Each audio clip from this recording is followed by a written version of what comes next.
I would like to call the. Ay, claro. Good afternoon. Welcome. It's a pleasure to have you all here.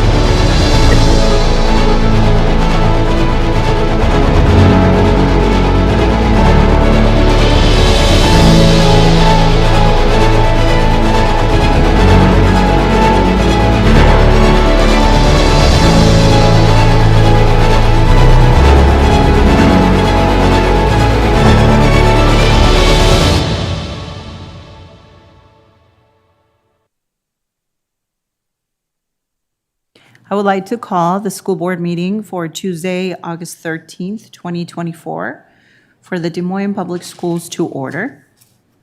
Ms. Rossi, could you please take the roll? Yes. Ms. Alonso. Here. Ms. Campos. Present. Mr. Dix. Here. Ms. Knox. Ms. Martorano. Here. Mr. Mayberry Mace. Here. Ms. Norris. We have quorum. Thank you. The first item of business is approval of the agenda. May I have a motion and a second to approve the agenda? Martorano, so moved. Can I have a second? Second, Mayberry Mays. We have first by Ms. Kim Martorano and second by Mr. Mayberry Mays. Thank you. ¿Necesitamos decir cuántos de cada uno? Yes. Vote, members, please cast your vote. Dix votes yes. We have 5-5. 5-0. Thank you, Rosie. Is there any discussion or does anyone have any questions? See? Give me 1 second. Es este, ¿no? ¿Sí? ¿Estamos acá? We're back. The next item on our agenda is our district recognitions. Superintendent Roberts, are there any recognitions for today? Most certainly, Madam Vice Chair. Thank you so much, and good evening, everyone, and welcome to another Des Moines Public Schools Board meeting. As we continue to bring forth our school board meetings, district recognition, celebrating the successes and accomplishments of our students and the adults who serve them in Des Moines Public Schools. Of course, tonight, although we are out of school and wrapping up our summer, I have a few recognitions that I would like to share with the board and the public. During the past couple of weeks, the district held a number of highly visible events. Certainly want to start with and acknowledge and say thank you to Caitlin Clark and the Caitlin Clark Foundation. They hosted the foundation's very first public event where Caitlin, her family, and the foundation gave away about 350 backpacks to our students in grades K through 12. Backpacks that are filled with school supplies. There was so much excitement and energy, and certainly want to commend them. And we are excited about the future of our partnership as we continue to support students in Des Moines. Additionally, the Iowa Fair, the parade kicked off. The kicked off with, of course, as always, Des Moines Public Schools participation. Want to express tremendous gratitude to our board members who were there celebrating with us, as well as our school leaders, teachers, and certainly all of our students who interrupted their summer to be there with us to make sure that Des Moines Public Schools was well represented. A very spirited group wearing our Des Moines Public Schools paraphernalia. So thank you all for being there. I also want to say tremendous thanks to our employees, our teammates. Almost 3,000 of our 5,000 employees were present on yesterday for our annual back-to-school kickoff in partnership with Drake University at the Knapp Center. We started the day, of course, grounding our time in what is best for students and had a number of really moving, riveting, and inspiring keynote speakers, including the leader of one of our sort of really valued partnership as we think about how are we going to continue to make sure we are prioritizing and highlighting safety and security. So we have partnered with the I Love You Guys Foundation, and you'll hear a lot more about the work that we're doing with them. And John Michael Keyes, who was the leader of that, he had a keynote that he delivered to the team that certainly was much needed and timely. The incomparable journalist and acclaimed author, Nicole Hannah-Jones, had a conversation where she certainly provided a bit of inspiration as well and supports our teammates, and we are excited about what is to come. So those are some of the big events that have occurred over the last couple of weeks. And before I stop with our recognitions, Madam Vice Chair, I think I will be remiss if I did not acknowledge just the outstanding work of some of our teammates within Des Moines Public Schools. I certainly want to start first with our talent and personnel team. We are approximately 2 weeks before the beginning of the school year, and we are getting ready for the school year where we are 100% staffed with our district and school leaders, and that is truly, truly exciting. In addition to that, we are at about a 99% plus of all of our certified positions and 98% of our classified positions. This is probably unprecedented. We are going into the year likely with 100% of all of our positions filled, and not too many school systems can sort of show up in a braggadocio way about that. Our students deserve it. Yeah. Great job. Finally, I want to share, if I may, as we think about embracing technology, and I know that our new CIO and team are certainly here in partnership with everyone else, we have 120 of our school buses are now Wi-Fi equipped. So because of our commitment to extending instruction, our students on their way home and to school will have an opportunity to work in a Wi-Fi space. And so thanks to our new CIO as well as to our head of transportation, Samantha Sanderson. So thank you all for the work that you're doing. Madam Vice Chair, there's so much more we can talk about, but I'll be brief. That ends this evening's district's recognitions. Thank you, Dr. Roberts. The next item on our agenda is an update on our Goal 3 from our superintendent and his team. Dr. Roberts, back to you. Yes. Madam Vice Chair, thank you. I certainly want to share with the board and the community that going into the school year 24-25 with a timestamp of achieving our goals by 2027, we have 3 goals. Of course, goal 1 really speaks to moving our 4th grade students towards proficiency from about 51% to about 67% by 2027. Our second goal really focuses again on literacy, and it is for our 8th grade Black and Latinx students, recognizing, having looked at and unpacked the data. This is a group that has been historically marginalized, and we believe that it is time that we continue to have a relentless focus on how we're supporting them towards achieving proficiency in reading and literacy. But the goal that I want to talk a little bit about tonight with some brevity in terms of an update is Goal 3. And Goal 3, of course, is around post-secondary success. The focus of Goal 3 is for all of our students to achieve success in post-secondary success. In 2024-25, this coming school year, the goal will be in what we are calling a year 0, and that is essentially a planning year where our district staff and team will continue to focus on building systems and structures that are necessary in order for us to truly and accurately measure Goal 3. Earlier in the summer, I shared with the board on behalf of our Goal 3 team a Gantt chart of the work that we were doing, which was intended to provide a graphic representation of the planning and the structure and the effort that is going into the Goal 3 for us to actualize Goal 3. And so the work that has been done thus far is certainly exciting and inspiring. We've had a number of our teammates actually, in addition to delving into credible and reliable research, visited other school systems that have done some of this work and have done it well.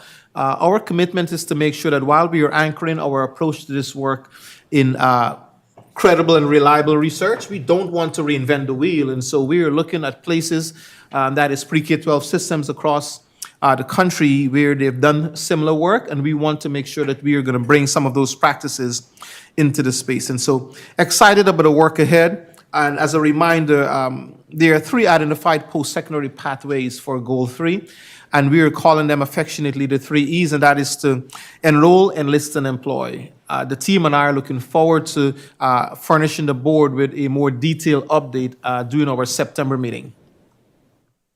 Thank you. Next on our agenda is public forum, followed by the consent and regular agenda. We will provide speakers at the forum an opportunity to address the board for up to 3 minutes regarding items that are not on the board agenda. We also allow any person the opportunity to speak to the board for up to 5 minutes following the presentation of an agenda item. If anyone wishes to speak during any portion of the business meeting, please email rosa.rios@dmschools.org. The same speaking protocols apply to all individuals who wish to address the board. Speakers will be called individually, and we ask that they state their name and address prior to providing comments. Students and minors do not have to provide their addresses. Guests of the board are encouraged to speak to matters relating to the programs, services, and operations of DMPS. Please remember that Iowa law prohibits us from discussing specific employees or their job performance. We ask all speakers to avoid references to personalities of character attacks, as those types of comments do not contribute to the purpose for which this public forum exists. The use of inappropriate language will not be tolerated, and individuals choosing to do so will be gavelled out of order and asked to excuse themselves from the premises or escorted out by district security. As a reminder to the board and public, the board will not engage in any discussion with public forum speakers, as it is our obligation to discuss only matters posted in the public agenda for the sake of transparency and opportunity afforded to all community stakeholders. Matters requiring attention will receive appropriate staff and/or board follow-up at a time after the meeting. Thanks for your participation. We appreciate your feedback and input. Ms. Rios, do we have any speakers for public forum? We do. Just one, RJ Miller. Those are all the speakers. Thank you.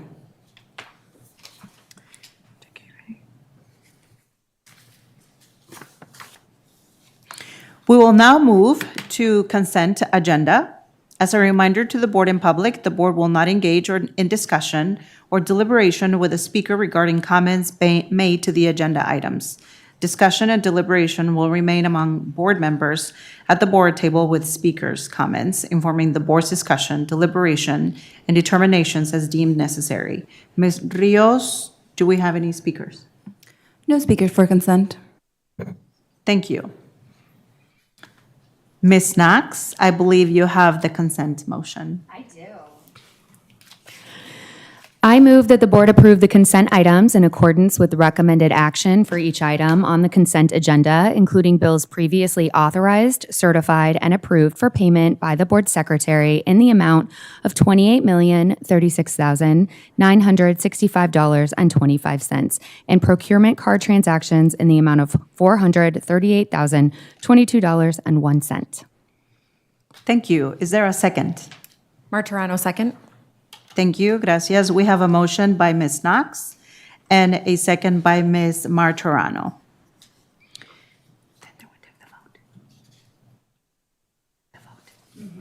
No? See. Oh, any discussion? Or does anyone have any questions? Thank you. Board members, can you please vote? Mr. Dix votes yes.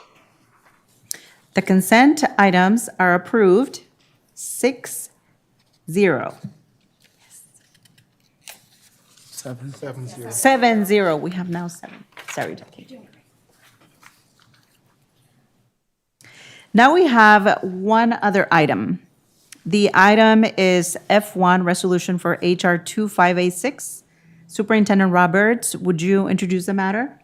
Thank you, Madam Vice Chair. I recommend that the board approve the resolution. May I have a motion and a second to approve item F1? Martirano, so moved. Norris, second. We have a motion by Ms. Martorano and a second by Ms. Norris. Are there any questions or discussion? No. Board members, please cast your votes.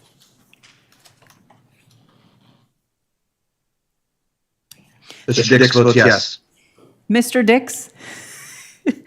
Yes, thank you. The vote is approved, 7-0.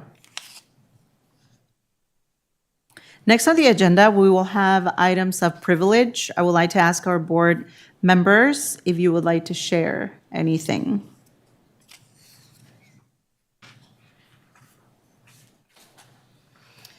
I would just like to extend a warm welcome back to, or to everyone, our students, our staff, everyone that is stepping into our doors at each and every one of our buildings and locations. This time of year is filled with lots of excitement and anticipation, and I know that Dr. Roberts and team have set the stage for a successful year as we continue to focus on reaching our goals that have been set forth while honoring the guardrails that we've put in place. I just want to thank our teachers and staff and hope that you had a restful break and respite from the school year, but look forward to welcoming you back and excited about all of the learning, the growth, and overall achievements that we will make together.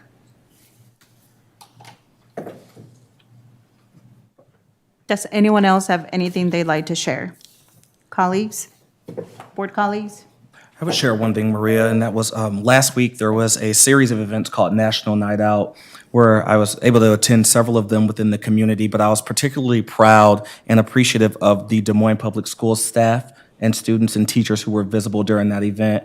And it really emulated the connection between and collaboration between community partners and our school district. So I wanted to especially acknowledge those schools who hosted, but also those participants within the district to bring that together. Thank you. I Anyone think else? along that same line, many of us had the opportunity to march in the State Fair Parade, and it was so wonderful because there was students and staff from all of the high schools, and there's nothing better than hearing people shout out their alma mater and get really excited. And so I just want to say thanks, especially thanks to Phil Rader, who coordinated the whole thing. Really appreciate it. It was a great night. Thank you.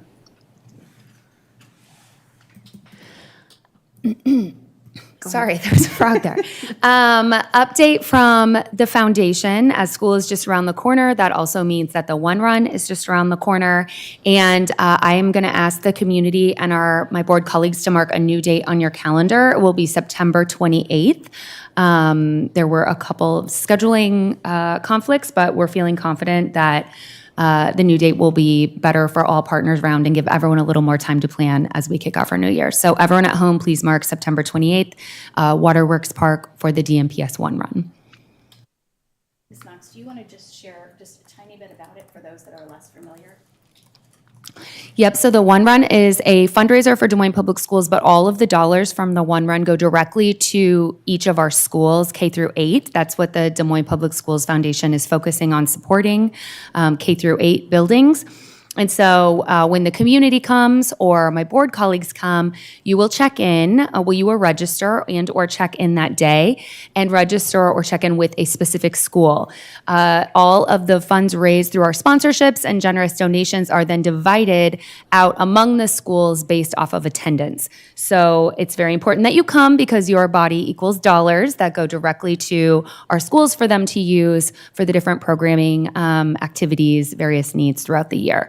So if anyone is interested in sponsoring or giving to this wonderful event where all of the proceeds go directly back to our school buildings, please feel free to reach out. Otherwise, mark your calendar to be there to make sure your dollars go to benefit a school. I have a couple of things.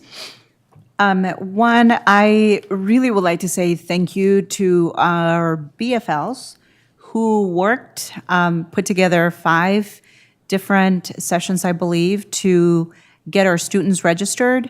And I was able to attend one of them, the last one at Lincoln. And I just need to say thank you for the intentionality in reaching families and all the staff that work together to make that happen. So thank you, thank you, thank you. The other thing that I wanted to share is thank you to our colleagues, my board colleagues, for attending our retreat this past weekend. We have our second half on the 25th. And I'm looking forward to that. We have a lot of work to do. Thank you for all of your work, your cooperation, your patience, and especially to Kim. Kim is very patient. Thank you, Kim. Just a point of clarification. Ms. Martorano. If you can explain BFL, I know at a previous board meeting, we had a request to use less acronyms. Oh, and I don't know yes. what it is either. Absolutely. Thank you. Bilingual family liaisons. Thank you. Thank you. Anyone else? I guess.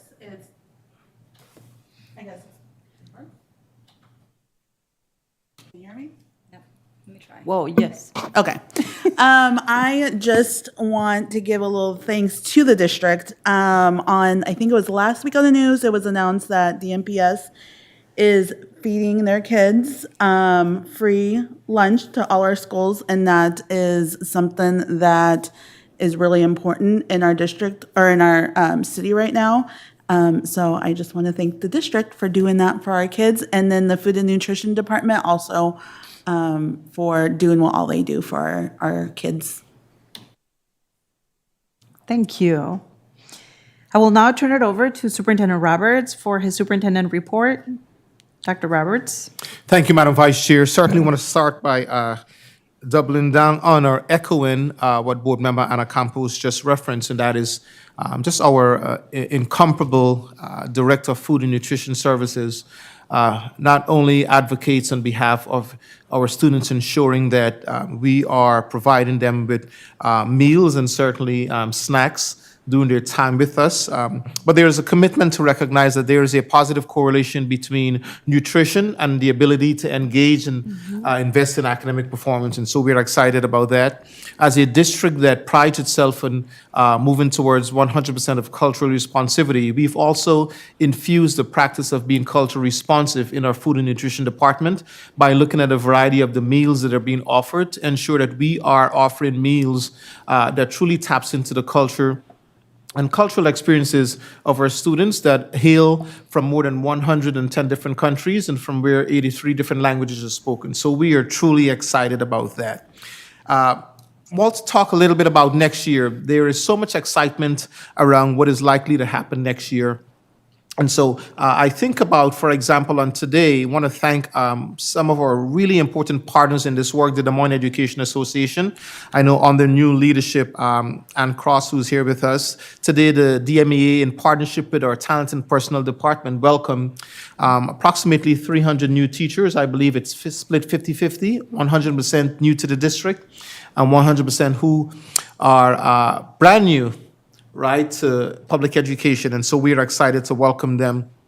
Additionally, as a school system that prides itself on making decisions that are really anchored in data, we have looked at the data around academic achievement and school performance over the last several years and realized that our Montessori school at Coles has been one of our top performing elementary and middle schools.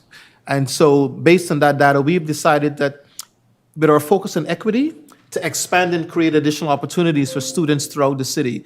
And so beginning next year, on August 26, we've expanded our Montessori offering, where Finley Elementary School will offer Montessori education in grades K-5, and Pleasant Hill Elementary School will kick off with a pre-K Montessori classroom, which is now completely full. So that bodes well for the work ahead, and we are truly excited about that.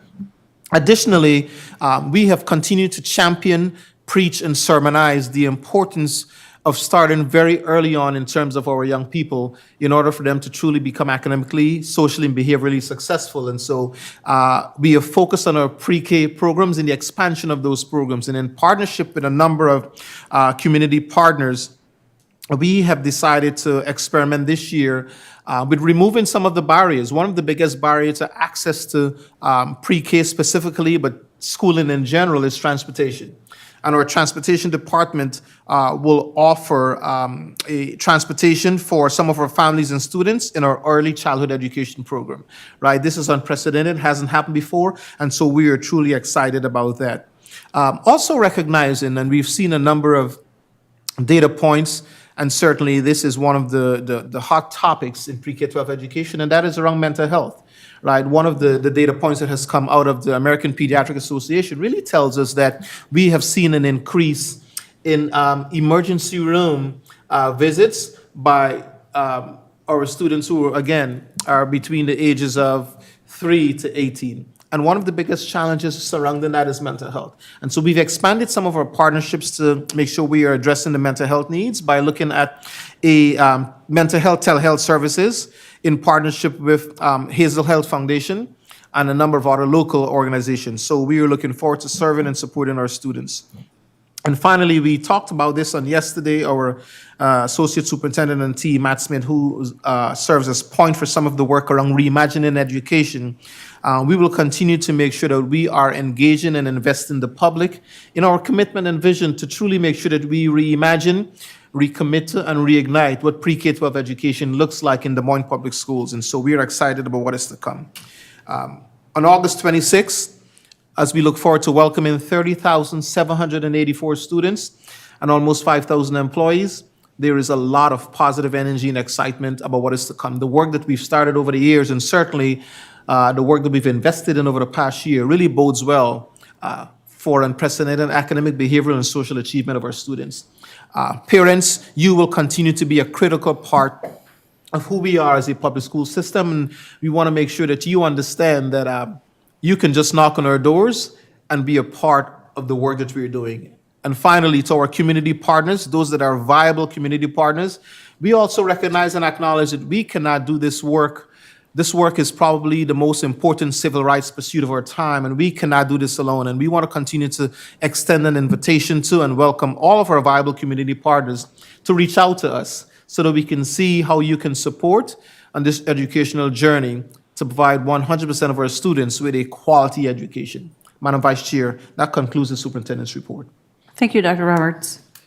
Thank you for joining us this evening. We greatly appreciate you all. Greatly appreciate you all. This meeting is adjourned at 5:56. The board will take a brief break and move into an open work session to conduct a board self-evaluation with our governance coaches. Then we will move into a closed session on personnel. Gracias.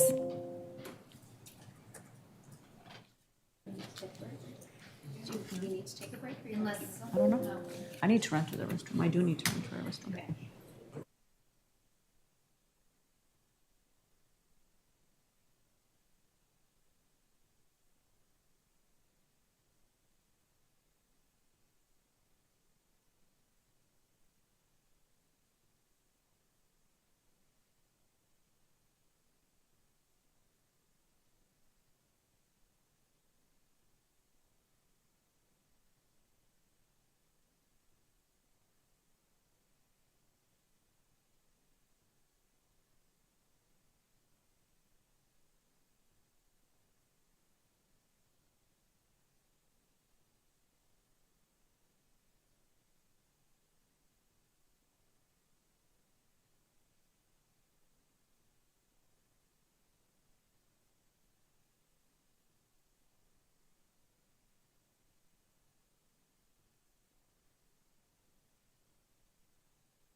Skylar.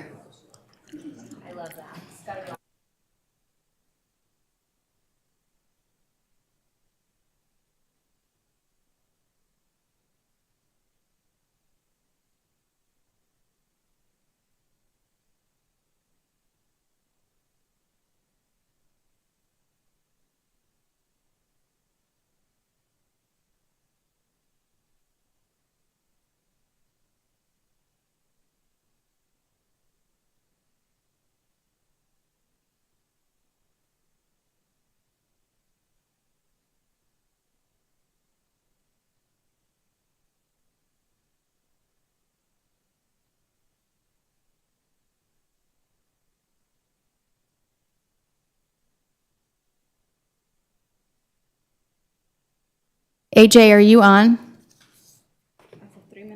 I am. Okay.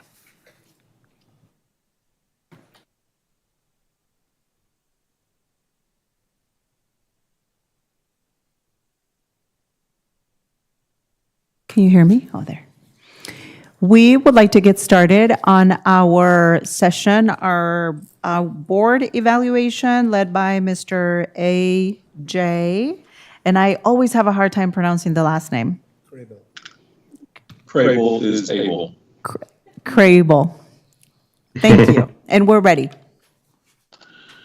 Thank you for having me join you this evening. I had an opportunity to send out some pre-reading, some pre-homework, and received responses back from most of you going through and identifying both where you feel like the board is currently as a reflection of the last 3 months and where you all believe the board can be prospectively looking forward for the next 3 months. What we'll do is we'll walk through this conversation first to get a sense of where you are at the moment and what are some of the things that are standing in your way of proceeding, things that you all want to add to your work plan to continue to move forward.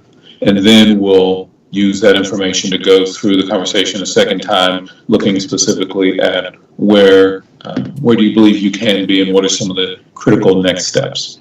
So that is the process for this evening. Any questions before we dive in? Do you all have a copy of the self-evaluation instrument in front of you?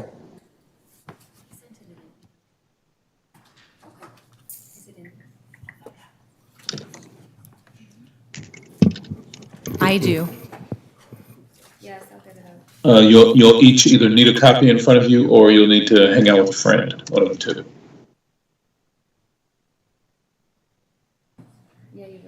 You can also pull it up on your computer by going to tinyurl.com/SOFG/manual.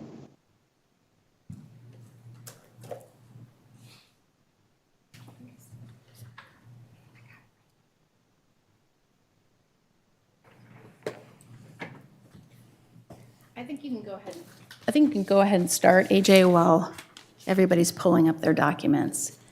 All right. So we'll begin with the very first page of the instrument.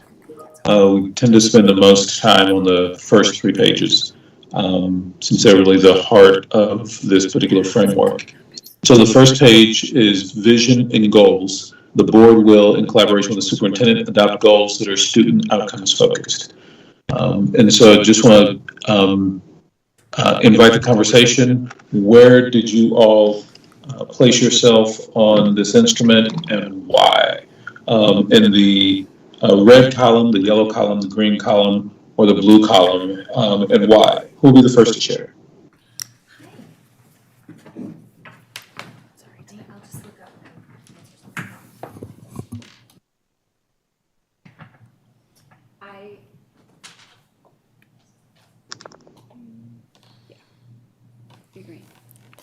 I believe that we're currently at a 0 because we are still developing interim goals for goal 3. 3.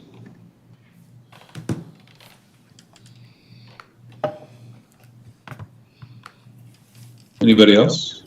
Where are you and why? This is Jackie. I I may have made a mistake because I might have given you 10, but I agree that we should be 0 because we don't have a SMART goal for goal 3. I did too, AJ. And I actually did also say 3 because I considered that we were already working on them. So in my opinion, we already have them, but I guess they haven't been completed yet. So I said 10. And that means we'll probably be there all year. Potentially, You have- because goal 3 doesn't have, it's not a measurable goal with interim measures. There's a progression of progress to monitor. We're in year 0, so, yeah. This is Mayberry Mays. I actually put 25 for the green third quartile. I recognize that goal number 3 does not have a SMART goal or interims currently, but the other 2 goals did. And I guess the first part of the third quartile in the green, where it states the board's goals all pertain to desired student outcomes. I did feel like all of them pertain to desired student outcomes. Yeah, and I. Anyone else on vision goals? No, I think. This is Pat. I agree with Skylar. Did you have a particular reason why you agreed with Skylar? I just am not willing to call the work that we've done a 0 over the last year for one infraction. So I just again, I feel like I'm doing it wrong, but I see it as We didn't approve goals. we are much further along. We approved just goal 1 and 2 and said that 3 was in development. It'd be different. It's I'm with splitting hairs. Skylar. Anyone else thoughts on vision goals? This is Anna. I was at 25 also with, since we did have a good amount of it done, and honestly, I kind of overlooked the goal 3 not being all the way finished. And just, Dr. Mayberry Mays, have you been through one of these before? Not this exactly. Okay, so and I think we were just over here kind of talking because I feel like prior board composition, we've sort of landed on the fact that if you have not hit all of the things within what we haven't moved on. So I think this is a great, interesting conversation for our new board composition. But just so you know, I think we were kind of coming at it from the lens of like, if we haven't achieved all the things, then you don't get the points kind of mentality. Yeah, thank you. And AJ, I would certainly lean on you for some direction on that. Should we be looking at this in a binary approach where it's either you've done it all or you've done nothing, or should we be looking at it progressively? So the way to lean on this, and if you all will join me, at the top of each column, right under it says, not student outcomes focused, says the board is not student outcomes focused if any of the following are true. And so if any of those things are true, the board has not adopted goals, and then you are definitely remaining in this column. However, I would say it is in fact true that the board has adopted goals. It is true that the board has demonstrated some ability to distinguish between input, output, and outcomes, certainly as it relates to your goals and interim goals. And the board has hosted listening in the last 36 months. And so I would say you've met the expectations that are not student outcomes focused. So then the way you do this is you go to the next column, and directly under approaches student outcomes focused says no item from not student outcomes focused and all of these. And so if all of the items in the yellow column are true, then you're definitely at 10. So the question is the board adopted in collaboration with the superintendent goals? Yes, obviously the board has in fact adopted goals. The board has adopted only SMART goals that include measure of population, starting, ending. You definitely, 2 of your goals are clearly SMART. I think what you all are wrestling with is that you have an idea for a third goal, but that you don't have yet all of the data that you need to sort out what to do with it. And so the distinction I'm hearing from 2 different perspectives on the board is are we at no progress while we wait for the third goal? Or do we progress with the two goals we have and bring the third goal online whenever the data for it becomes available? I am typically the I typically take the harder approach in most of these evaluations, and so normally boards will indicate they have 80 points, and I'll look at it and say, actually, you've got 12. However, this is one of the situations where I actually disagree with that approach. I would hold the board accountable for the fact that you have, in fact, adopted two goals and the interims associated with those. And you do intend to add a third goal, but there's nothing to add yet because there's no data. And so I personally do not treat your third goal like a goal that you've adopted because you haven't adopted it yet, because there's nothing to adopt. And because you haven't adopted it, there are no interims to adopt for it yet. When you do adopt it, the expectation will be that you do, in fact, adopt interims to go along with it. And so my view is that you actually have, in fact, met the indicator. The board has adopted only SMART goals because none of the goals that you have adopted yet fail to be SMART. But you do intend to adopt a third one, but you haven't adopted it yet. And so that is my view of that indicator. Then we go to the board. It's adopted no fewer than one and more than five. That is accurate. The board has adopted, in collaboration with the board, 1 to 3 interim goals, the progress monitor each goal, and each interim goal is SMART. For goals 1 and 2, that is currently true. The status of each interim is updatable multiple times per year, true. And the board publicly posted the goals for public comment prior to adoption. The public was invited and allowed to come out to the board meeting and make public comment. You all were intentional to make sure that was true. And so my interpretation is that everything in approaching student outcomes focus is true as well. But to your question, Skylar, if one of those items was not true, then you are not in that column. Your current status is the previous column. But if all of those items are true, then that's the column you're in. So then after that, you go to the green column, where it says all items from approaching student outcomes focus column and these items. And so if only half of the green items are true, then you are still in the yellow column. But if all of the green items are also true, then that is your score. Skylar, does that help answer your question, walking through it that way? Yes, that's helpful. I would still keep it at green.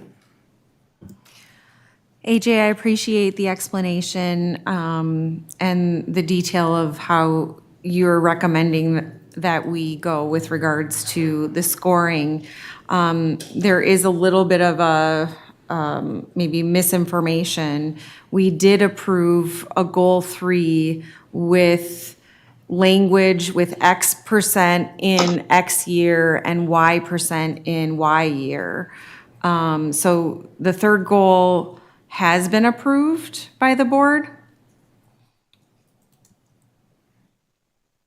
I don't know if that distinction changes your approach. Yes. No, I definitely hear what you're saying. From my perspective, you clearly, by any reasonable definition, do not have a third goal.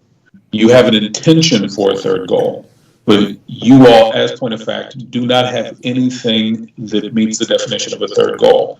And so that's why I say you have adopted an intention for a third goal, but the fact that it still has X's and Y's in it and that you all don't yet have a clear way to measure, to me suggests that, no, you do not yet have a third goal. You've adopted an intention, but it does not meet the definition of a goal yet because you don't have data for it yet. Now, when you all do have data for it, if you fail to complete this intention, then I would have some concerns about that. But as a practical matter, you don't have a third goal. You have 2 goals and the intention for a third. And I'm assuming at some point in the future, you all will come back and actually vote on the third goal. You'll have to because we have voted on the third goal, and we've actually voted on resources being allocated to the third goal. So I struggle a little bit if we weren't operating under a reallocation of resources towards that intent of a goal, I could probably agree with you, but this board has approved a goal, and it happened, on May 21st. And we also, in our budget workshops, have agreed to allocation of resources to that goal, even though we don't have percentages and years assigned to it. When do you, okay, so I didn't realize that you all were actually using it. I thought it was still a placeholder waiting to be completed and then used. The fact that you all are using it as a goal, even though it doesn't meet the criteria of goal, is a little bit, that is not the situation as I understood it. That being the case, it does sound like you all are operating with a goal that's not a goal. Out of curiosity, what's your timeline for being able to fill in the data? So Dr. Roberts and I might try to tag team this. I think what we asked for was some ability to monitor progress, to be able to have and I'll call it a Future Ready Iowa, a plan for career pathways for our students. And so what we've been provided with to date, and correct me if I'm wrong, Dr. Roberts, has been a Gantt chart, right? So the kind of month-by-month milestone to progress. I think the expectation is that the presentation in September will have more meat. Is that a fair assumption in terms of directional? That's accurate, Madam Chair, yes. Got it. So this time it sounds like the board consensus remains at a 0. What I'm not hearing though is I think I missed it. What is the estimated timeline for being able to fill in the data for Goal 3 and its interims? Not until the end of the year. Yeah, if I may, Madam Chair, Yeah. the timeline gives us a much longer runway, and that runway extends through the end of the year for us to have a completed fill-in of actually quantitative and measurable outcomes.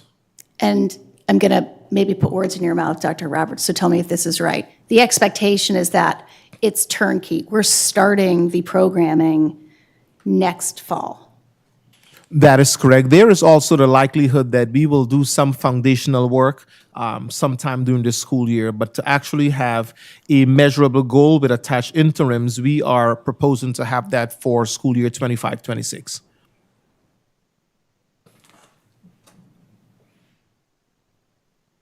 Okay. Then since we're already super deep into this conversation, let me switch things up and then let's try to reflect on, so we are in August. So imagine all of September, all of October, all of November. Is it your sense that by December or that this will be complete, or your sense that by January this will be complete?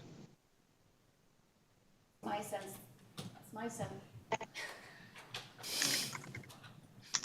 It's my sense that it will be closer to March, April, May. That is correct. Certainly in the spirit of under-promising and over-delivering, the Goal 3 team will continue to work feverishly towards filling in those X's and O's. So we are certainly looking at, based on what Madam Chair just shared, probably April or May. But it will have to be in time for budget allocation to make sure that That's correct. appropriate resource allocation. Stand corrected, yeah. So we'll shoot for at least by March, yeah. Okay, so by March 1st, Goal 3 should be completed. Am I understanding that correctly? We can certainly insert that date as a placeholder for completion, yes. Okay, so Goal 3 and its corresponding interim goals be completed by March 1st, which, since you all are in fact proceeding, that sounds like we're not going to move the board majority in the direction of 25. It sounds like the majority of the board is still then at a 0, which I'm inclined to agree. But then that also sounds like if that's the answer, that your next quarter is 0 as well. So the concern that I have for this conversation is that the budget for SY 25-26, if I recall you all's processes, like the budget process really gets underway in October and November, and that by March it's fairly well developed in advance of the board, preferably adopting it in May or June. And am I recalling that timeline roughly correctly? It's on. It is roughly correct. However, I think it tends to take more an active approach by the board in February and March. That's correct. And our hope, I think, though, is that there's some directional outline. So significant, whether it's software or programmatic focus or staffing allocation. I mean, I don't think we'll have nothing as we walk into the budget season. That is accurate, Madam Chair. I certainly anticipate that as we're thinking about very specific dates on the timeline, by January 1, we would have already, based on the work of the Goal 3 team, have a lot more specificity around where we should allocate resources, from everything from personnel as well as to other curriculum resources and anything else that needs to be put in place for us to be able to achieve Goal 3. And Okay, then it sounds like the consensus of the board is if that. I may, Yes. if I can just ask board colleagues, am I remembering correctly that we asked for a recommendation to either not approve Goal 3 with X's and Y's and no percentages and no years? And we asked for guidance on whether or not that should be approved or not approved. And I believe the recommendation was if you wanted to start allocating resources and you wanted the superintendent to begin focusing on that and begin having conversations with the team on that and start building this, that we should in fact approve the goal without having those measures with the intent that those measures were going to be built. However, if we wanted to wait, then we should not, not approve it and not have it listed. So am I not remembering that correctly? Is that? So it was definitely my recommendation that you all proceed with the 2 goals you have and go ahead and adopt as a placeholder. Here's what we want for Goal 3, with the understanding that you all would come back and fill in the blanks. What I certainly did not understand at the time is that filling in the blanks would effectively take place, in the range of 7 months later. I was thinking filling in the blanks would be 2 to 3 months later. And so I apologize for not gaining clarity, but it is normal for me to recommend if your superintendent needs 2 or 3 extra months to proceed with the ones you have, and the one that still has X's and Y's, go ahead and let them know that this is where we're going, but give them extra time on that one while they can begin operationalizing on the ones that are complete. What I did not understand is how much time it was going to take for the third one. It does not position the board for success because you all fundamentally cannot do your job regarding goal number 3. And so while I think that's tolerable for a 2 or 3 month delay, my guidance likely would have been different. I know that it was going to be a significantly longer delay than that. Because while it's helpful that the administration has some sense of directionality that the board wants, you all cannot do your job regarding Goal 3 until that goal is complete and the interims are in place. And so that is a challenge that you all are dealing with. And I would certainly just implore the administration to help the board out of their current predicament as quickly as possible. If there's any way to expedite that, because obviously there's no monitoring they can do relative to Goal 3 until until the goal and the interims are in place. And so if there's any way to expedite that, that would be of huge benefit to the board. Not only would it make it easier for them to clearly articulate the progress that they've made and the alignment that they are enforcing regarding that. But it also allowed them to begin monitoring so they could have some ability to have confidence that the community's vision in this regard is being implemented. Yeah, AJ, I'm going to push back on that recommendation a little bit. I think that this has always been the plan, and this has always kind of been the timeline that I've understood it from the superintendent, with very thoughtful implementation and research. And I don't want to ask you to adjust that in any way, shape, or form. I think that you've been very intentional and thoughtful, Ian, about your approach, what is needed to get to these measures, and what is needed from the team to do the appropriate research needed. I don't want to monitor just for monitoring's sake. So I would ask that you don't take that recommendation. I don't know how the rest of the board feels. I would echo those comments, Kim.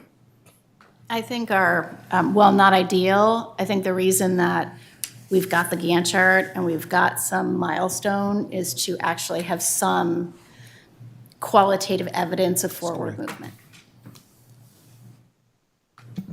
Other reflections on vision and goals before we move on to the next page. Other reflections on this? Can I just ask, though, in general, because I think, and this may be the outlier, and so if so, AJ, please just say it's the outlier. Typically, I thought the way I was trained on this is it's kind of all or nothing. So, Skylar, to your point about the green, is the way we think about this, if you get everything, then you get the 25 points. I'm just using the green as an example. Separate from the goal 3 outlier, AJ, is that the way to think about it? Think of it all or none per column. So first, did you get all the things in the red column? Yep. And if so, you move to the yellow. And then did you get all the things in the yellow column? If so, you move to the green. Great, thank you, thank you. And so, yes, if you have everything in red, everything in yellow, and half in green, then your current status is yellow. And then when you do the other half of the things in green, then your status becomes green. Is that more? Is that a more clear way to put it? So we've identified where the majority of the board is on this. I've joined the board majority, and it sounds like next quarter will still be at 0 on this as the board and the superintendent go through the work necessary to finalize goal 3. Any other questions about vision and goals before we move to values and guardrails? All right. Same conversation for values and guardrails. The board will, in collaboration with the superintendent, adopt guardrails that really speak to the values of the community. How did you score and why?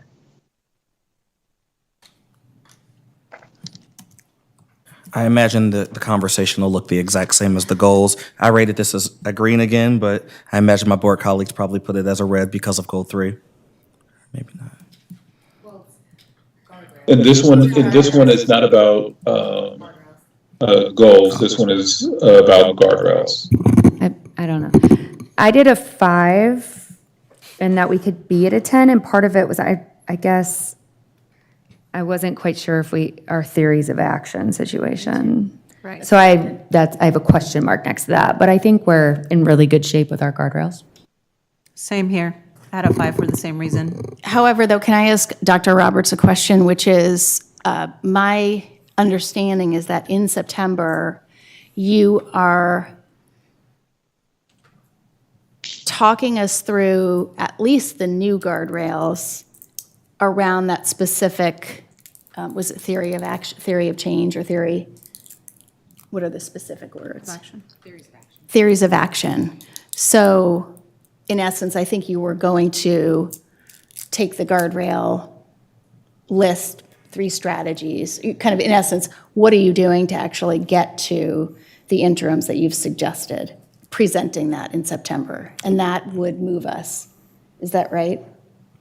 If he's presenting What you're describing is the superintendent's theory, and I think that, and AJ, correct me if I'm wrong, it needs to be a board superintendent theory of action?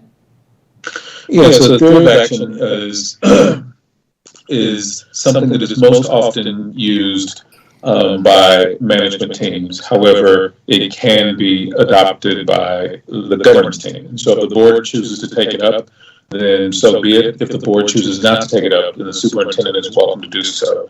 And so that's why the way that it's written suggests that the board is considered whether or not they're going to take up a theory of action. It does not suggest that boards should. And so if you all discuss it and say, you know what, this is something we're looking to the superintendent, then you as a board have met this. If you as a board have never had this conversation, should we step into a theory of action, or should we leave this to the superintendent? If you've never had that type of conversation, then I would say you have not yet crossed this threshold. But all this requires is you all have considered and then either taken it on yourself or deferred and allowed the superintendent to do it or not do it. So if we've deferred it to the superintendent, are we allowed to ask him what his theory of action is? Certainly. It's certainly reasonable for you all to know, what his theory of action is. It just because it's not a guardrail that you all have adopted, then it's not something for you to monitor, but for you to know what it is absolutely appropriate. So if I'm using the words, so Dr. Roberts was going to present on the guardrail and outline 3, whatever the number, strategies that he is deploying to meet the interim goals. That sounds, am I using the right language for theory of action? Mr. Superintendent, is your team developing, or has your team developed a theory of action, or is that a part of a future work plan? Yeah, that's part of a future work plan with the goal of bringing that forward to the board in September. Because in essence, I'm just going to dumb it down. I think the question is, and I'm trying to think of the conditions for alerting. It's asking what strategy, at a high level, what strategies are you deploying that will help you achieve these interims? It's a presentation, not a discussion. It's not for us to have input, but I think that's the way I was envisioning it. Dr. Roberts, is that how you were envisioning it? That is correct, yeah. So if I may get even more practical, if we were looking at guardrail 5, where the superintendent shall not allow an environment that allows families and viable community partners to be excluded, uninvited, or unwelcome, the team and I will share what are 3 steps or actions that we plan to take to make sure that we are creating or cultivating an environment that allows for community partners, parents to feel welcome and invited. It sounds like we're delegating this, so then we Correct. can earn that, then I would say that we're at a 10.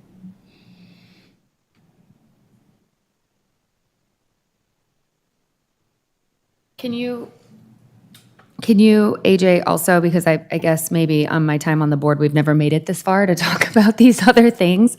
Can you talk about in 15, the last one, in addition to the guardrails on the superintendent's authority, the board has adopted 1 to 5 guardrails on its own behavior and evaluates itself against them at least quarterly? Right. Yeah, What do we need to do to get, I guess my question is, what does that look like? Can you give us some more clarity so we can evaluate if we can reach that point?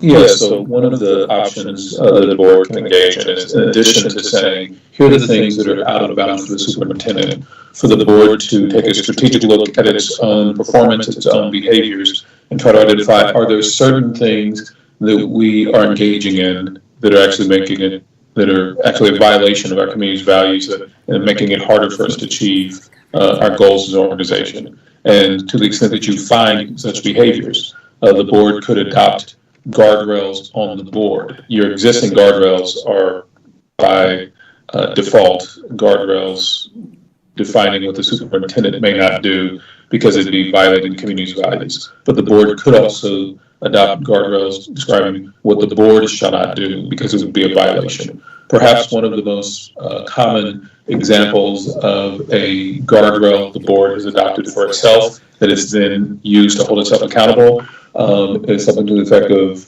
the board and board members will not perform or appear to perform duties that have been delegated to the superintendent.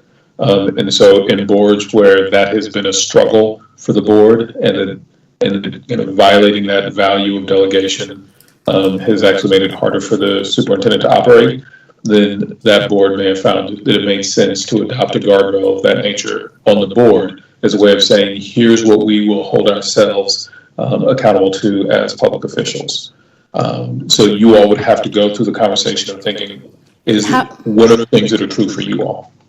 Just to be clear, so those are things that would be in our governance manual. That's as a correct. board, but that's not necessarily the vision and the values of the community. I just want to make sure, yeah.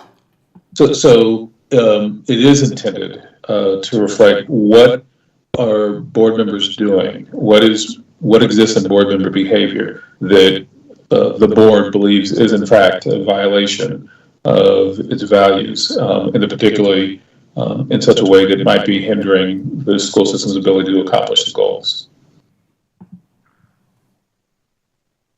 But that is a conversation that the board could have at a future time, and either you are reflective in your practice and you find items that meet that criteria and you move forward with board guardrails for the board, or you do that and you don't identify any behaviors that meet that criteria.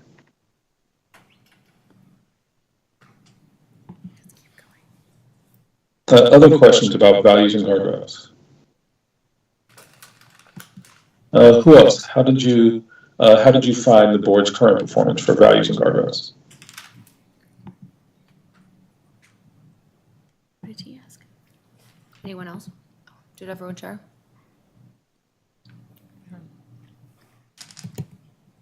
So I've heard some folks suggest that you're in the yellow column. Some have suggested that you're in the green column. Anyone else? I had us at the blue column, but then now rereading it, I think we're at the 10. We're not quite on the blue. Would you like to say anything about why?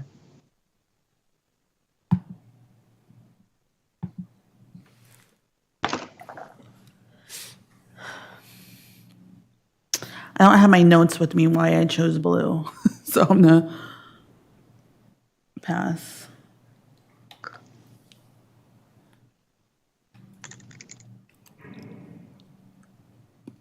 All right. So right now I'm hearing a split. I've heard, I think, an equal number of people suggest yellow as suggest green. Is there anybody else offering a tie-breaking? Patrick, what are you thinking? I'll break the tie with the green. I had us at a 7.5, and you sold me.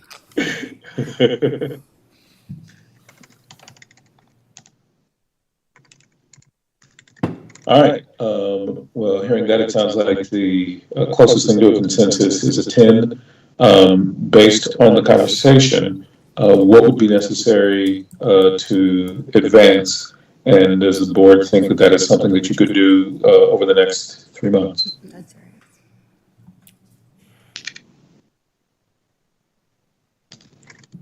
We would need board guardrails added to our implementation timeline and training about said guardrails. Given the things that are on the board's to-do list, is that something worthy of adding into your implementation timeline over the next 3 months, or is that outside of the next 2 months? Outside. Agreed.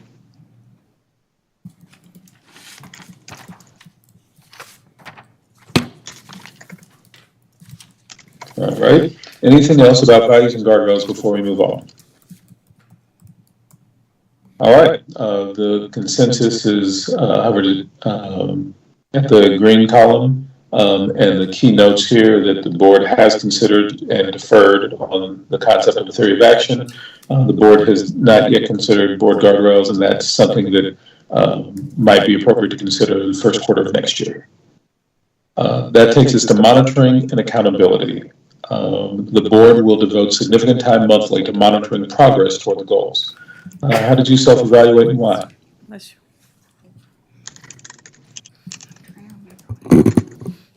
I said 0 because up until tonight, we didn't have a monitoring calendar, but as of tonight, we've approved one. I also said 0 because of the percentage of, our time use percentage has been below, we've just not been spending the percentage of time monitoring goals that aligns with having 10. I have a dumb question. Yeah. How do you know that? I mean, I'm just like, what data? Because I know Rosie shares it, but has it been shared more recently? Or when was the last time we received the data? It's, Last board meeting. Yeah, it's on the consent. Every consent? No. No. Once, yeah, by every quarter. And do we all know how it's categorized? Because I think there was a fair amount of gray area. So maybe could you share that, Rosie, just to teach us all how you're categorizing it? Yeah. And if folks are. I mean, is that a weird question? The only thing that counts for that time is time spent monitoring or developing Specific to goals. goals, Right, So but it's no The less, time during our Development. meeting. no less than 10%, All our listening sessions, though, are supposed to count towards that, I thought. but This not was to the for goals. May, June, and July. True. And so yes, your time spent setting goals and monitoring goals are absolutely part of your student outcomes focused time. All other activities are not. And so, for example, the time that you all spent doing all the listening and the various sessions you spent developing the goals, and the time that you spend each month monitoring are all examples of student outcomes focused time. I think my question, and I know I've asked this before, is we do celebrations and accolades, and so how 10% of the total board authorized public meeting. So I'm not a math person, but you see where I'm going, right? So if our board meetings are longer by virtue of some of the things that are being infused in our board meeting, then that 10%, I don't know, I'm trying to get the logic of the 10% and what we're really trying to get at. Well, and our goal is actually to be at 50%. It's just 10% for this column. First one. So the goal is to be at 50%. And board authorized public meetings are not just board meetings. It's any time that we as a board authorize, so committee meetings, any time spent doing board work is calculated as that denominator. So, Okay, I think it'd be great, Rosie, if you don't mind sharing how you count, just so we can all understand it, because I don't know that. I don't know it, but I'm sure you've been doing it. I just haven't focused on it. Yeah, and we have not been tracking committee time spent in committee. Right. So all of that, if you wanted to get to the next one, that would have to be something that the board starts monitoring. And I can add it to everything that I do, but I'm not part of those committees and those meetings, so I don't have the data. So I had 0 for the same reason, and I think that just hearing that perhaps we are able to easily reach a higher percentage, it's on us to keep better track of our time, maybe just be more intentional and count everything that we can. And, But for now, I have a 0. And I want to answer a question that Jackie brought up. So I'm thinking of my most recent district, our board meetings. We would start our monitoring sessions with student recognitions, but those student recognitions, which often would take 20 plus minutes, were exclusively related to the interim goals that we were monitoring that evening. So if we're monitoring an interim goal about third grade literacy, then the superintendent would identify, who are the 10 third graders who showed the most growth on the interim goal data set over the last quarter, and we bring them to the board meeting and we celebrate and we honor them and their families and their teachers. And so student celebration is absolutely a highly valuable part of the monitoring process, but only if it's student celebrations that are directly aligned to the goal that you're monitoring. So, for example, we had our girls basketball team, I think it was, win state, but recognizing them is not aligned to any of our goals, so that's not time that's focused on monitoring our goals. But students who are growing in the area of our goals, that when we recognize them, it was. Is that responsive to your question you asked about student celebration checking? Thank you. So I did have something different, which is probably no surprise. This process is a little different for me in evaluation. I had given raw numbers for each of the evaluations. So for this one, I had a 23. I assumed that this was a sliding scale from 0 to 30 with all of the numbers being there. I didn't realize it was either red, yellow, green, or blue. So I had given it a 23 because I thought we were doing a little bit better than the green column. I questioned the 25%. I wasn't sure how that was calculated also. I hadn't even considered the committee meetings. If we're adding committee meeting time in there, then it probably would be closer to maybe 10 or less %. But I did feel like everything else in the green, all other bullet points have been met. So that's why I felt comfortable giving it at minimum a 20.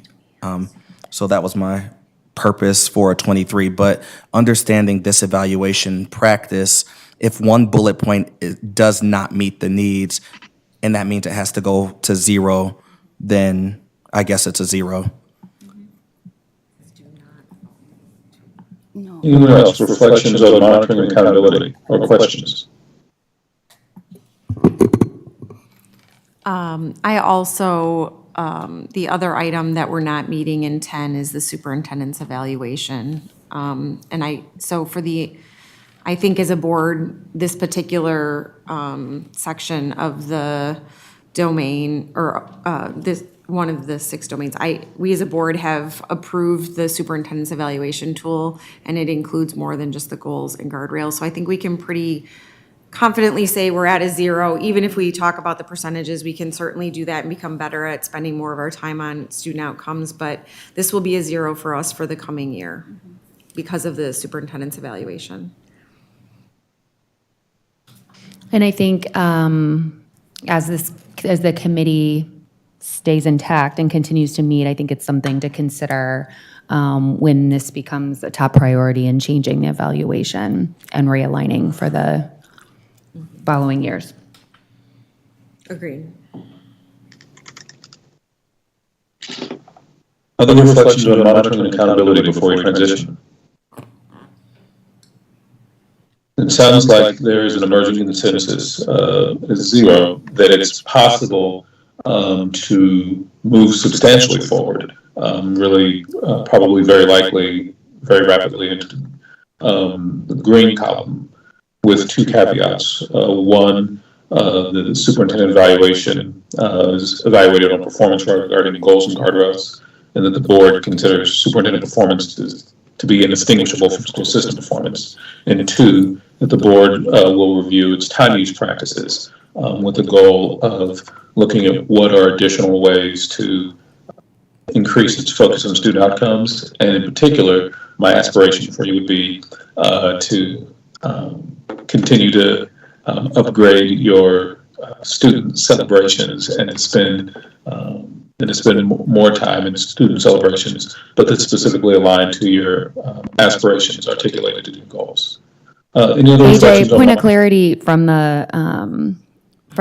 the committee would be we've already agreed on the evaluation tool for Dr. Roberts with Dr. Roberts, so that will not come up for consideration again until May or June. So we will not be able to move on that until that time. On that one specific item, unless you all collectively agree to modify the instrument now, then yes, you're correct. Yeah, I think but we've that already doesn't- come to an agreement with Dr. Roberts, so we're not going to modify the instrument when we've already when we Right, already but that started a does- school year and came to an agreement. But Right, I but think that we could be doesn't working on prevent the you- other things. Yeah. And that's what, and I would recommend that you not wait till June to work on the other things, especially, again, I strongly encourage boards, because of the culture setting element of it. Anytime that you can make it your business to celebrate your students, particularly your students furthest from educational justice who have made strong gains and improvement, not just students who are high proficiency, but students who've grown a lot. I think anytime boards can make it their business to celebrate those students, that helps create the culture of continuous improvement that you want. All right, so that's I think we've been monitoring and doing, accountability. just to clarify, I think we've actually, Dr. Roberts has done a good job of bringing that into the meetings. Excellent. Specific to your, the interim goals that you're monitoring that Correct. night. Yes. Excellent, excellent. The next section is communication and collaboration. The board will lead transparently and include stakeholders in the pursuit of the goals. How did you evaluate and why?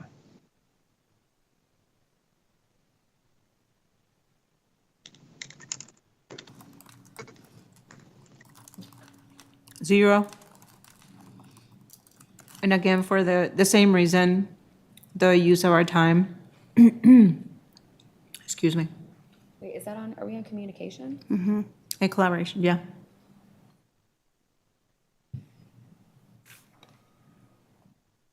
From what? So the board tracks its use of time in board authorized public meetings, categorizing every minute. Uses one of the following. I don't know that we track time that way. Rosie does. Okay. And that's, maybe that needs to be a 1 for me.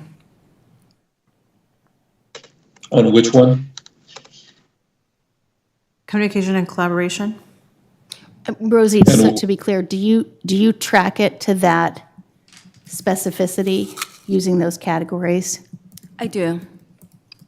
And so is committee on there, or we're saying we can add that? It's not on here. It's just out there. Okay.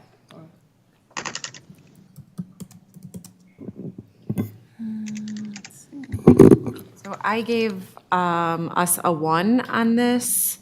The reason I did not feel that we met the 5 is because we have more than 4 board-authorized public meetings per month when you take into consideration our committee work.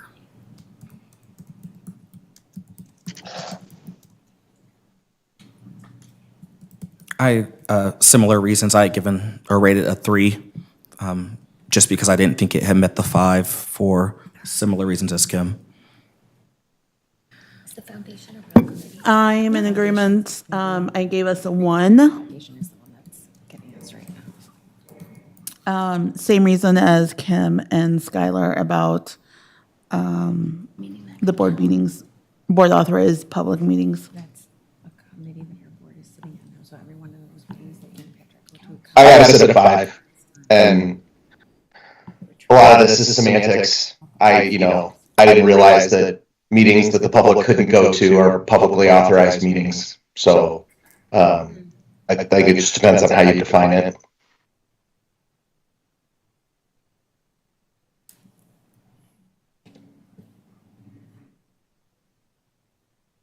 Anyone else? Reflections on communication and collaboration or questions? Did we give him until 7? I didn't set it up.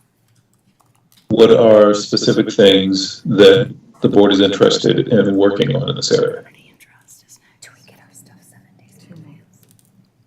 We do. We do? So we get our things 7 days in advance, I think, with the caveat that when there is a material change, that Rosie communicates that to us. But a majority, 90-95% of the board packet is to us in a timely fashion. I'm looking at other board colleagues to see if you agree with that. Yeah. Agreed.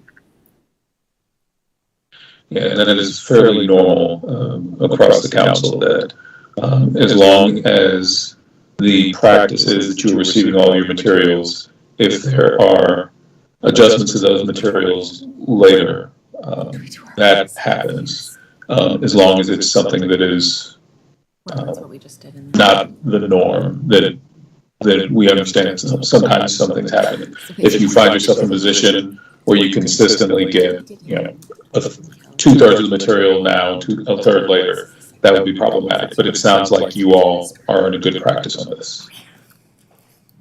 Any other questions or reflections on communication and collaboration, or anything else that that the board wants to work on in the coming quarter?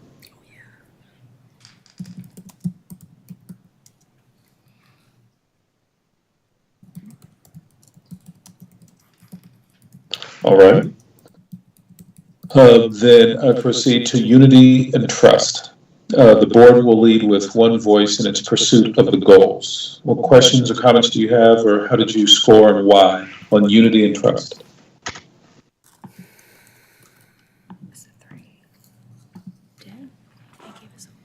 I scored a 0 on this one because I think that there's some advice from the board going to staff members.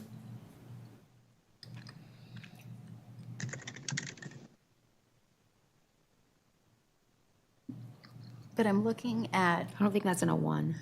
I think, That's in the, is that, so let me just ask it differently. Oh, We it's pass 1, 0, but we don't make it all the way through yellow. Is that how you're at a 0? Yep.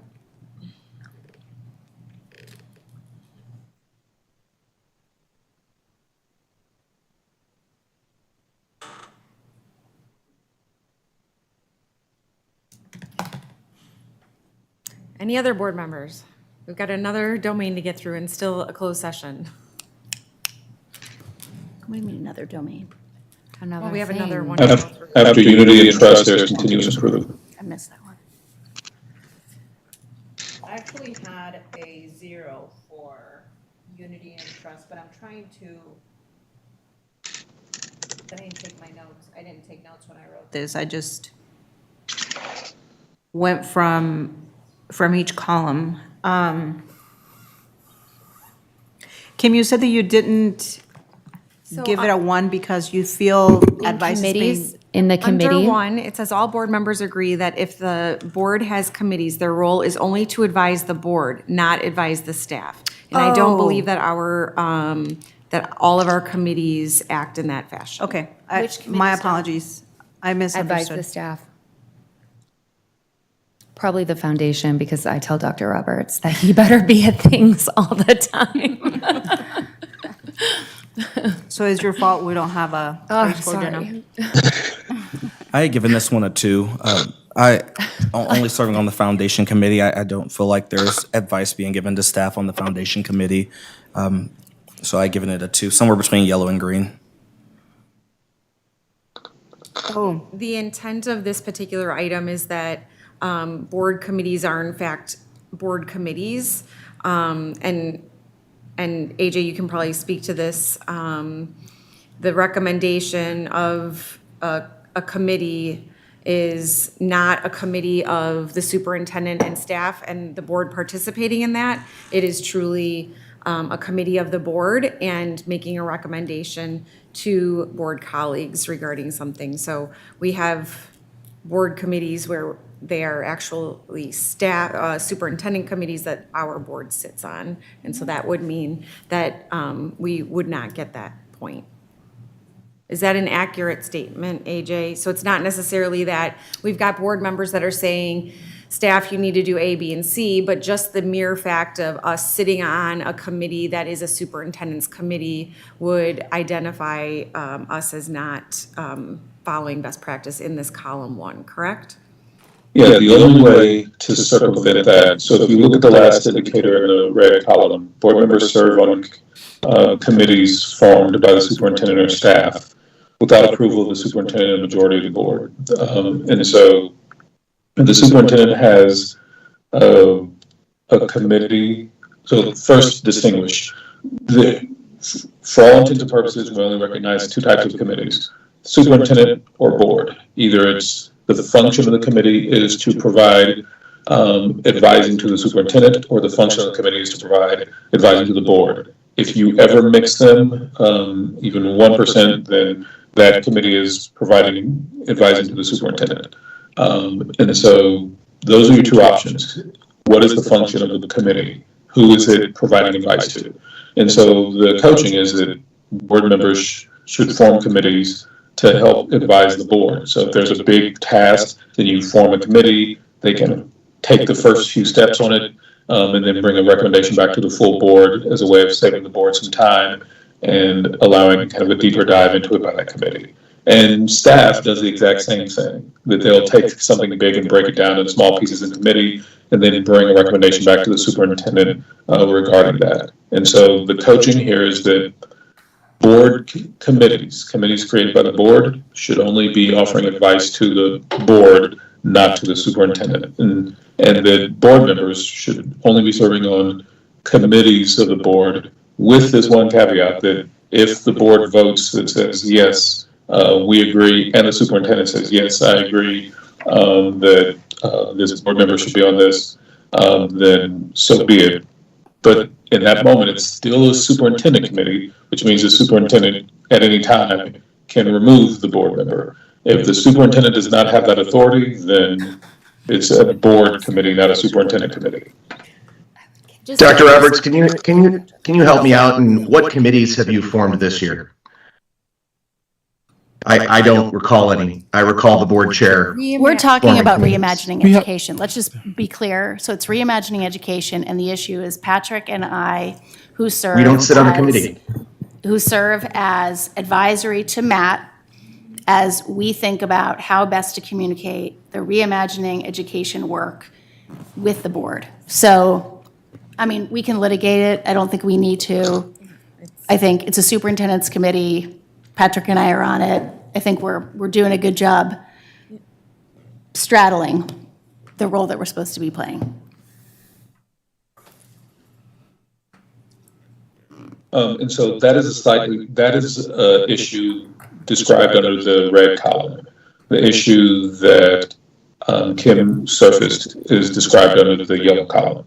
So the question for you and Patrick for this committee is, did the superintendent and the board majority approve that? And if so, He did, yes. We talked about this last monitoring. He did. Dr. Roberts did approve it. and the board majority also voted to approve that as well. I don't think we voted. I don't think we knew we had to. No, I don't think think we it says- voted. There was not a vote, but I Oh, think a and majority of the majority board of the were board. okay with it. Okay, and so that is a separate issue from committees that the board has created. Are they providing advising to staff rather than just advising the board? And so one way of thinking about this, if you have a board committee that requires staff members to be there as subject matter experts, and then you are offering any advising back to them, then you are most certainly not meeting this expectation. So I think we should take this offline because Patrick and Kaylee are working in close partnership around a board naming policy, but one can't do it without the other. So maybe we take that one offline because maybe that's just a specific issue. That will end. It's not an ongoing. Yeah, it's time-bound, it's ad hoc, so. So it sounds like it sounds like, based on what you all are describing, that right now your performance is in the red column, but that with some sunsetting of a committee in one place that could be happening, and then some potential modifications to how committees function to be more clear that they're only advising the board, not advising staff, that you all could make a leap on this over the next 3 months? Oh, yeah, that's Matt. Right, Sounds good.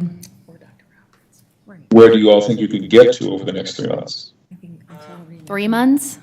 I don't think reimagining education's going anywhere in 3 months, so. Yeah, so 3 years. So I think we'll remain at a zero. Can we Yes, say a we are. year? That's like, it's like a death sentence. Sorry. It will be done in 3 years. But I mean, I'm totally okay, like, we are where we're at, we've all agreed to it. I don't think that we need to continue to have the conversation. We recognize that it's not best practice, but under, It's unique situations. yeah, that's where we're at. Gotcha. Yeah. All right. Anything else about unity and trust? Let's revisit it in 1 year. Okay. Where are you all at regarding ethics and conflicts of interest? We're good there. Indicated in the green column. Right? Can I think we're you good, ask the Tim. question again, por favor? Where are you all at regarding ethics and conflicts of interest that are described in the green column? We, Sorry. That's actually the reason that in just reviewing, trying to remember why I had given it a 0 rather than a 1 was that I didn't know if everyone had signed that. I think we have.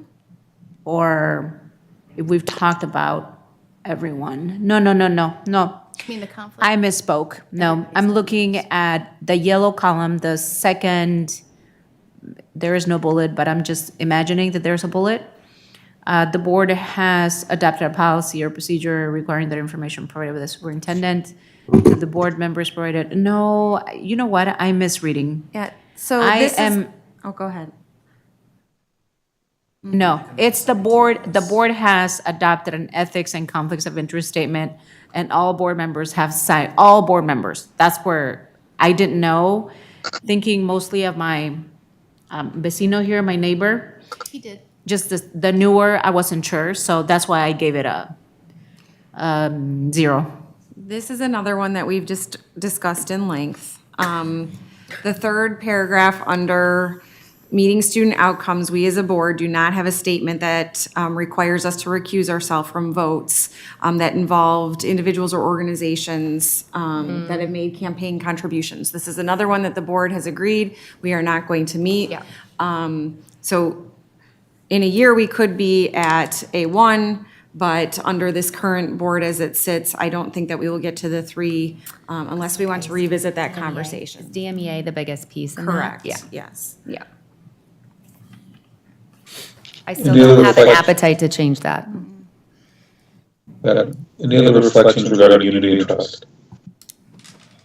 And are there any other items that you all are missing that the board is wanting to work on over the next 90 to 180 days?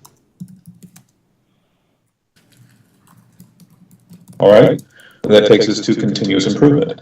The board will invest time and resources toward improving its focus on the goals. What questions do you have? How did you score and why? I gave it a 0. Yeah, go ahead.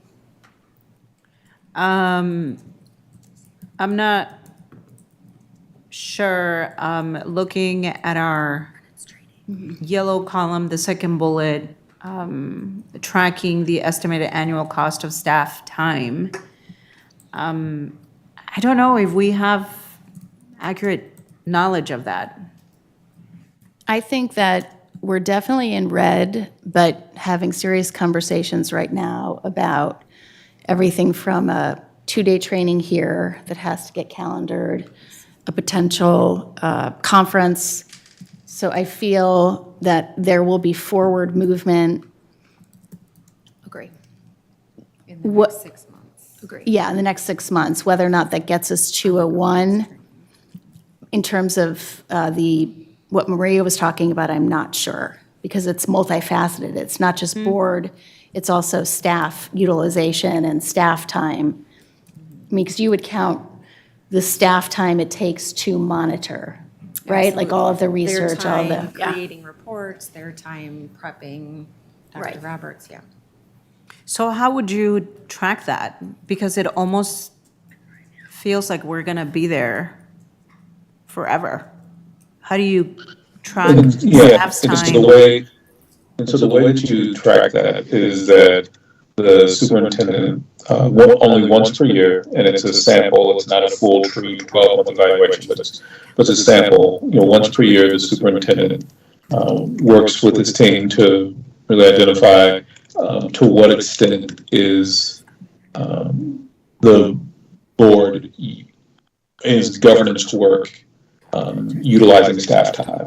Now, the purpose here is not at all to suggest that staff time should not be utilized. That would be absurd. Staff time absolutely has to be spent supporting the governance function. What you all are really asking yourselves with that evaluation is just a once-a-year check-in. Are we in a reasonable range that the board is comfortable with?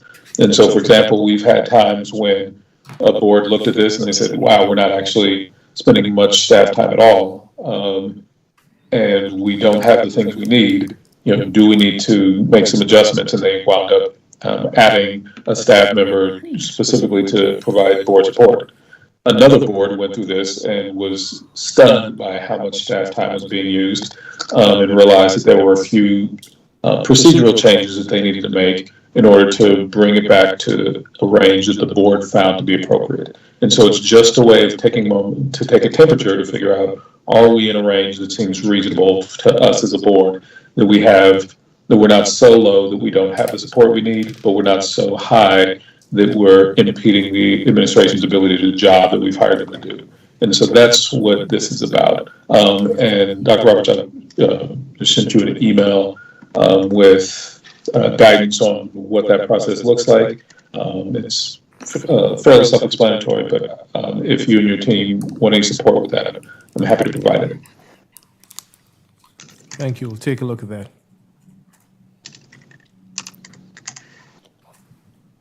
Other questions about continuous improvement? AJ, I didn't have a question about continuous improvement, but it looks like that may be the last one we're going to discuss. I am curious overall, and perhaps I need to go through the training of this evaluation practice, but it seems as if the comprehensive score is going to be a 0 because of maybe 4 or 5 bullet points collectively. And I wanted to make sure I was understanding that correctly. So I don't have it at 0, but yes, it's absolutely the case that there are a handful of practices that, as the board chooses to modify its behavior on, reveals a very different score. The good news on that is that there isn't a massive distance, but it's just a matter of the board determining which things does it want to do, which things does it not want to do. So, for example, there are things that you've heard from your colleagues this evening and said, yeah, we understand this isn't optimal behavior, but we think it's necessary behavior right now.